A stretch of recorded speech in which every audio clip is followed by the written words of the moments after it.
It felt like he somehow knew his time was short. One night, Jackson looked at me and said, "We should record every moment of this pregnancy, every heartbeat, every smile." I didn't realize then it was his way of saying goodbye. The house was quiet, except for the faint hum of the refrigerator. I sat curled on the couch, the glow of the table lamp casting long shadows on the walls. It was late, but sleep evaded me as it had every night this past week. My daughter Danielle was turning 18 in a few days. I watched her through the window as she sat in the backyard, headphones on, scrolling through her phone. She had Jackson's spark, that same fiery determination, the same smile that made people instantly love her. Inside the house, however, everything bore Luke's imprint. His framed photographs from his wildlife expeditions lined the hallway. His books filled the shelves. His sturdy boots sat by the door. Yet, tucked away in the attic was a box untouched by time, holding relics from another life, Jackson's life. His faded motorcycle jacket still hung in the back of the closet. His old watch, slightly tarnished, sat in a drawer. And most precious of all, the tapes. Jackson and I had recorded them during my pregnancy. Back then, we were young, terrified, and ecstatic, all at once. We wanted Danielle to know her father, to hear his voice, his laughter, his dreams for her, even if the worst happened. And then the worst did happen. Jackson was gone before Danielle was old enough to remember his embrace. For years I clung to the memory of those tapes. I had kept them safely hidden, waiting for the day I would give them to her. That day was coming soon. As I sipped cold tea, I resolved that I would finally hand them over, just as Jackson and I had promised. At dinner that night, I casually mentioned it to Luke. "I think it's time I give Danielle the tapes," I said, passing him the salad. Luke's face tightened. "You still have those?" I nodded. "Of course. I've always kept them safe." He didn't say anything else, but his shoulders tensed. His jaw worked as he chewed. I felt a flicker of unease, but pushed it aside. Luke had always been supportive, hadn't he? Still, a part of me wondered if I was asking too much of him to understand. Danielle breezed into the room, her grin lighting up the space.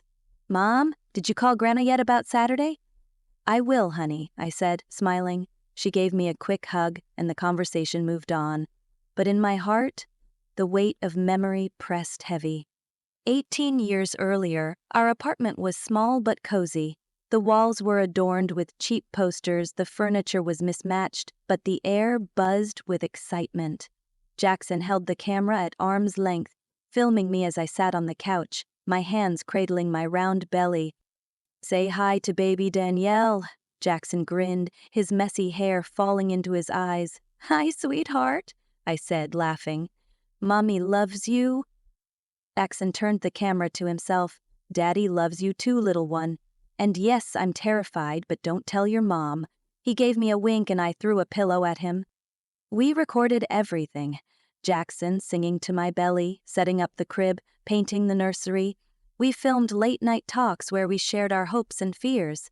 Jackson confessed his worry that he'd fail as a father. I admitted I feared I wouldn't be strong enough to raise a child.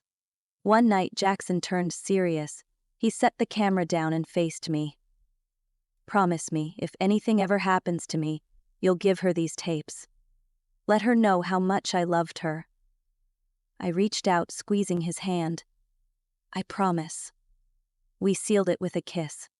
The next morning I climbed into the attic, heart pounding. The dusty beams creaked under my weight. I reached the old locked box and felt the familiar thrill of anticipation.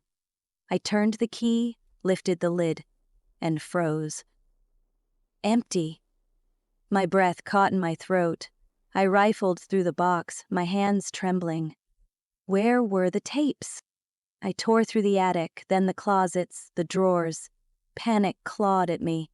I rushed downstairs where Luke sat calmly at the kitchen table, sipping his coffee. "Luke," I said, breathless, "where are the tapes?" He looked up, his expression maddeningly casual. "Oh, I threw them away." I stared at him, sure I had misheard. "You what?" I threw them away, he repeated calmly. It's time to move on, don't you think? We need to start a new chapter. Rage exploded inside me. How dare you? Those were Jackson's tapes. They were for Danielle. He doesn't need them, Luke said, setting down his mug. She has us. She has me. Living in the past isn't healthy. You had no right, I hissed, tears burning my eyes. He shrugged. They were just old tapes. I was shaking, the betrayal cutting deeper than I could have imagined. In a flash, I remembered the night Jackson died, the police at the door, the rain pouring down, Danielle asleep in her crib. I was losing him all over again. Danielle poked her head in. Mom, what's going on? What tapes? I forced a shaky smile. Nothing, honey, it's okay. But it wasn't okay, not even close. For 2 days I spiraled. I searched every corner of the house, even crawling through the garbage bins in the freezing rain. I called the sanitation department begging for help, but it was no use. I even drove to the local dump, digging through filthy piles, desperate to find any trace. In my mind, I spoke to Jackson. I'm so sorry. I failed you. I failed her. At home, I confronted Luke again. Did you really throw them away, or are you lying? His eyes flashed with anger. You're obsessed, you know that? You can't let go of him. Because he was Danielle's father, I snapped. You knew how much those tapes meant. A neighbor mentioned seeing Luke carrying a box to his car the night before. My heart raced. Was he hiding them? Danielle tried to comfort me. Mom, it's okay. I don't need the tapes. I have you. But I knew I was shielding her too much. She deserved to know her father, to hear his voice, his dreams. And I couldn't let Luke take that from her. That evening, I found a receipt tucked into Luke's jacket pocket, a payment for a storage unit. Heart pounding, I confronted him. You didn't throw them away, did you? Where are they? Luke's face crumbled. I'm sorry, he whispered. I just couldn't handle it. Every time you talked about Jackson, it felt like I was invisible, like he was still here and I was just a placeholder. I stared at him, the anger and relief swirling inside. You hid them from me. You let me believe they were gone. I was scared, he admitted. Scared Danielle would never see me as her real dad. I took a deep breath. I can't do this anymore, Luke. That night, I sat down with Danielle. I told her everything, about the tapes, about Jackson, about the promise we made. She cried and I held her tightly. He loved you so much, Danielle. You were his world.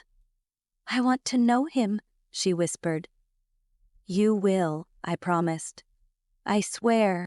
At dawn, I stood outside the storage unit, keys trembling in my hand. I unlocked the door, stepped inside, and there they were. The tapes, neatly stacked in a box. I clutched them to my chest, tears streaming down my face. That night, on Danielle's 18th birthday, we sat together on the couch, the tapes playing on the screen. Jackson's face lit up the room, his laughter filling the silence. Danielle laughed and cried, leaning against me, her eyes shining. We watched every moment, the songs, the stories, the silly dances, the whispered dreams. When it was over, Danielle turned to me. Thank you, Mom. I kissed her forehead. He's always with you. As I received a letter from Luke the next day, I didn't open it.